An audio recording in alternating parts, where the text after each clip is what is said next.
Oh, hello to one and all. Dr. Dan Miller here. We're Pro Football in America 250. It is week 9 that we've just wrapped up last night on Monday Night Football, week 9. And a little word here. It's possible I might go just a smidge longer, just a smidge, because there's a thing I want to unfold for you that's important about our team and the head coach. So, okay, just a smidge. So where are we? We're some of the I've got it written down here. Some of the places that we've ended up here in the NFL by the end of week 9. The road that's gotten us to where we are has just been crazy. It's been nuts, and a lot of it has been not what anyone expected as the path to how we would be here by week 9. The Chiefs and the Ravens are on the inside, or I'm sorry, the outside looking in as of week 9. The Colts, the Patriots, and the Steelers are on the inside, hoping to stay there.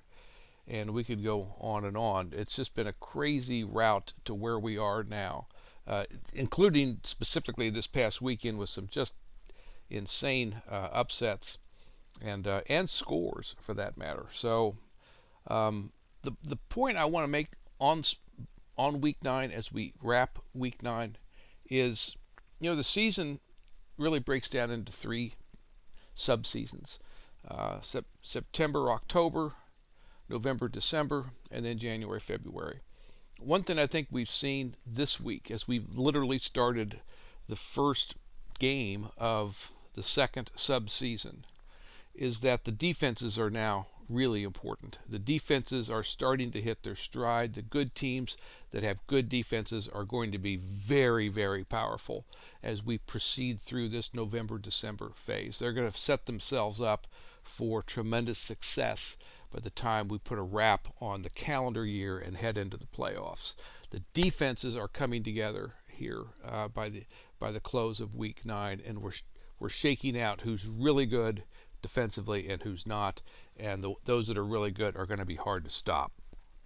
And if you're coming into this second subseason without a defense that's on the really good side of it, it's going to be a tough fight to stay on the inside, or to get on the inside of the playoff picture. I feel like I got thinking too, by the way, the ball, offense written all over it. Catch the ball, run the ball, pass the ball, score with the ball. Got to have the ball score. What's the symbol for defense? A black eye?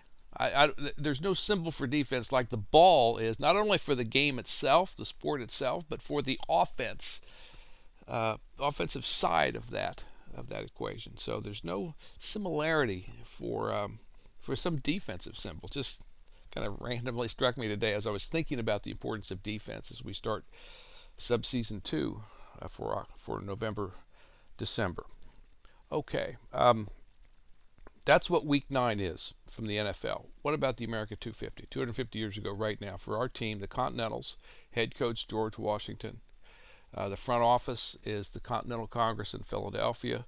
The team ownership, it's community owned like the Packers, scattered up and down the coast, in this case like Packers fans too, of supporters. Everybody who supports the team has a moral ownership of the team.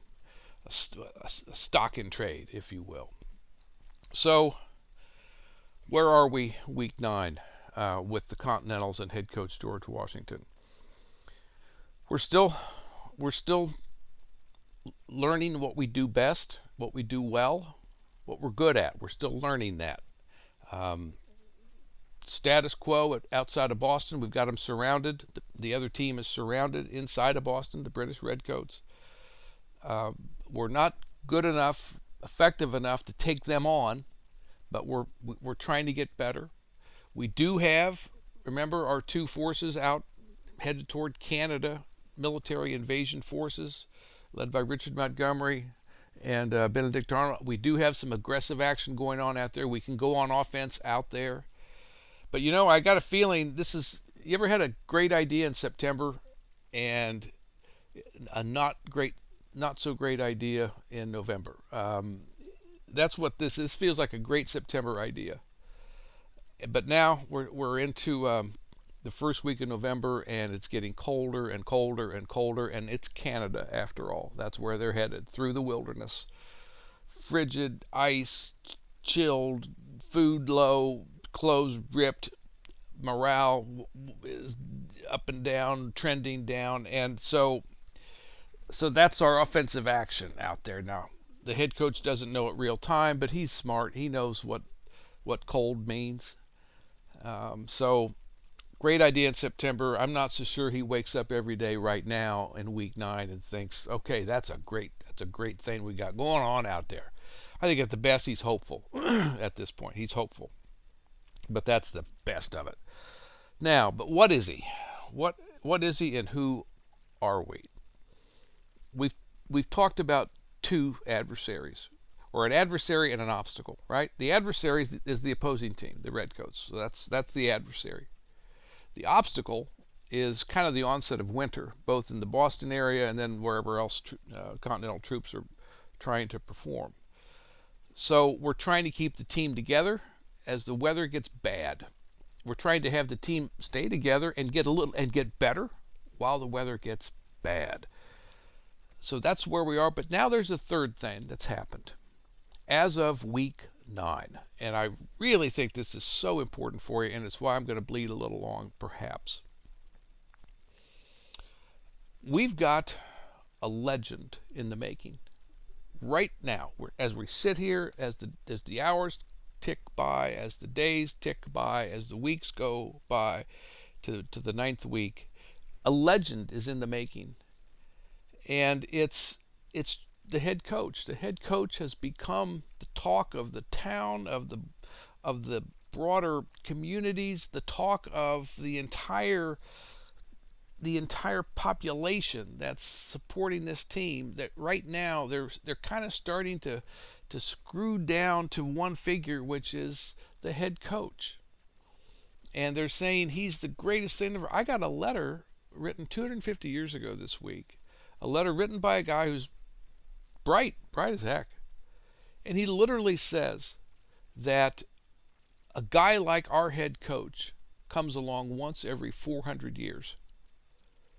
God sends a guy like that once every 400 years, according to the letter writer. And this might blow your mind. Why do I think that? Why do I think this guy is just providentially sent?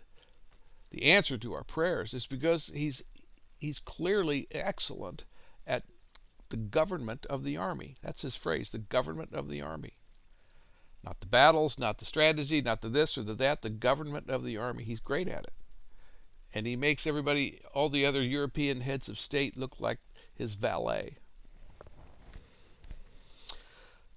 A legend in the making as we go by here, hour by hour. I've got another letter. I've got a poem written by a black woman, former enslaved black woman, who writes a poem essentially saying that liberty and freedom is female, and she's on the verge of being overwhelmed by these brutish, savage, beastly opponents.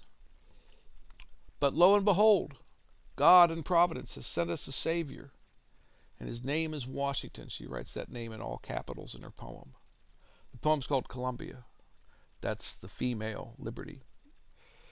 So, a legend in the making. And then I put this in my Redux entry this week, I got a family outside of Philadelphia who's decided to name their baby after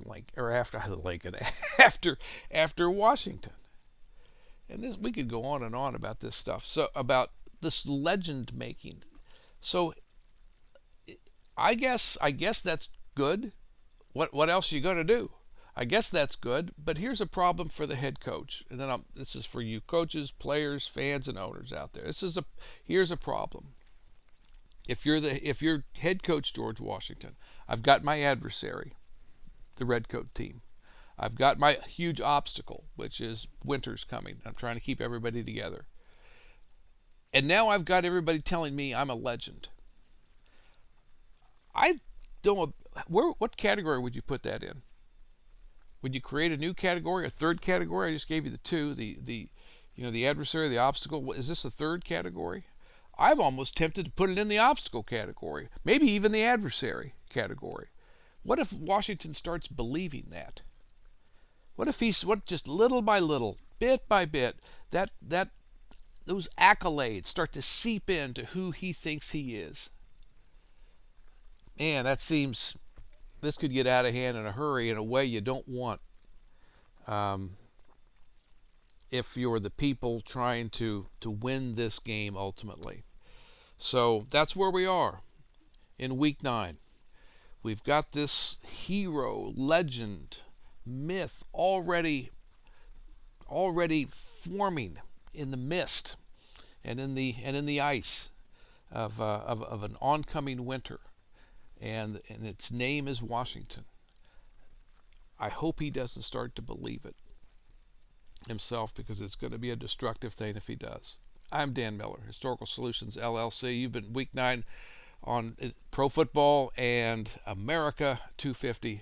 I'll see you next week for week 10. Bye-bye.